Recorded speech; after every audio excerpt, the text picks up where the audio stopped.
talk about the corporatization of nature?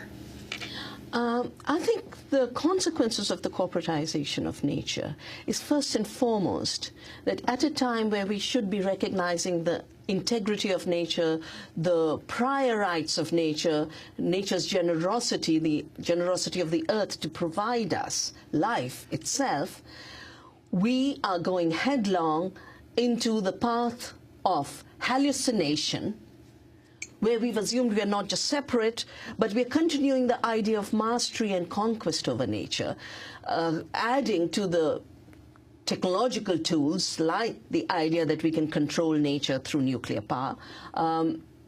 Now we want to control nature through market mechanisms and commodification. Why is that wrong? Firstly, it's wrong because nature is too rich, too diverse. We know too little about it. So whatever price we'll put will be partial. It'll never catch the whole story. We've not even begun to find out the soil organisms that give us food. We don't know how different species hang together in a forest to create that amazing biodiversity of the forest. So it'll be linear, it'll just be carbon functions when that's not the only function of a forest. And it'll definitely not take into account the integrity of species. I started Navdanya and saving seeds when I found out that corporations wanted to patent life. When life is not created by them, it is created sui generis. It is part of creation. But there's a second problem with the commodification of nature, and that is that it gives a new legitimacy to appropriate and alienate the resources that support people's lives, especially the resources of the poor. So what do we see with this new thinking of commodification of nature? We see the biggest land grab that Africa has ever seen, much worse than anything that happened during colonialism.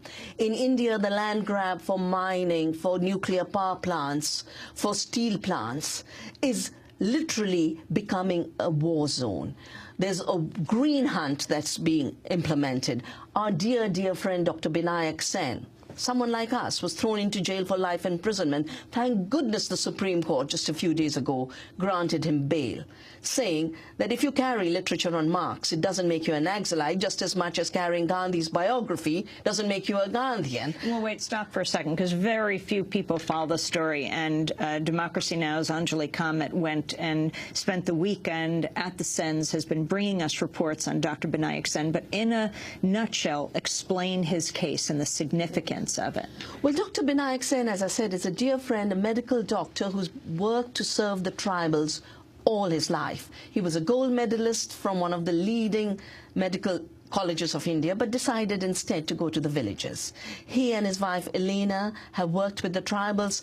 I've worked with them to help set up community seed banks for seed conservation like we do in Navdanya.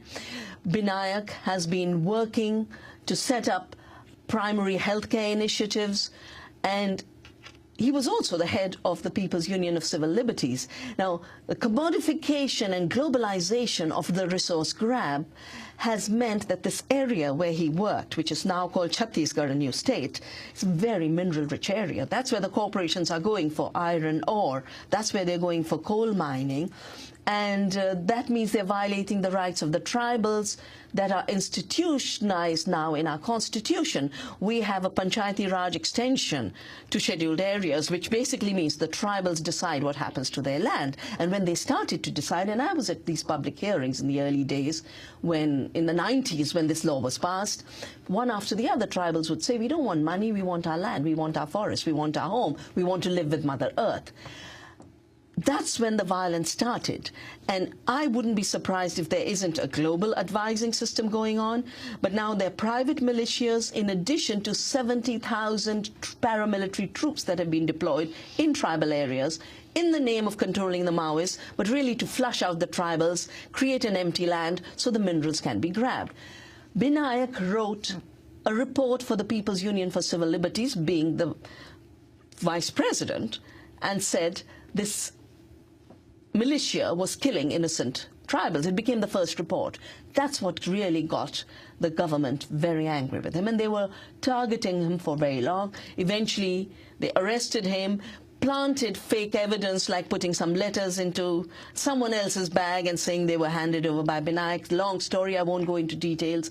But Binayak, who is a a medical hero of India. He's a civil liberties hero of India. He is as good as you can live a life for the people, in service of the people, thrown into prison for life imprisonment. And that's why his case is so significant, because it's like in the Nazi time. You remember that poetry that the priest wrote, I wasn't a unionist, so I didn't speak, First and I wasn't there. You know, and it's exactly like that. They've made a test case of Binayak to say, any of you who stand for the rights of Mother Earth, who stand for the rights of people to their resources, watch out. If we can do this to a Binayak, we can do it to you.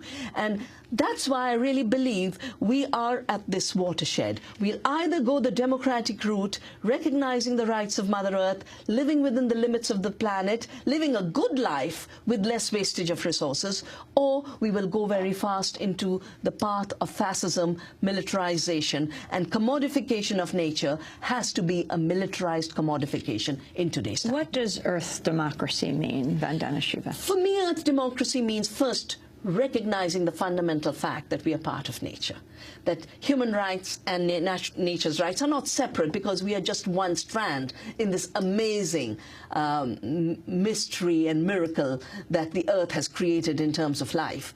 But Earth democracy also means democracy in the everyday life of people, exercised daily by ordinary people, not the once in a 5-year or 4-year election.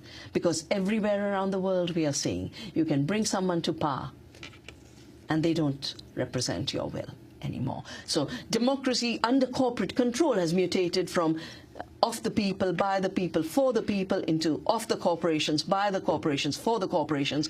In this country, I have watched how Wisconsin suddenly became a playground for destruction of democracy and destruction of the fundamental rights of collective bargaining and public services and public domain, only because there is this corporate pressure on privatizing everything and preventing people from exercising their democratic rights. So it's the democratic rights of the people and the earth versus the fictitious corporate rights that corporations have assigned to themselves, and now they're costing the earth and people too much.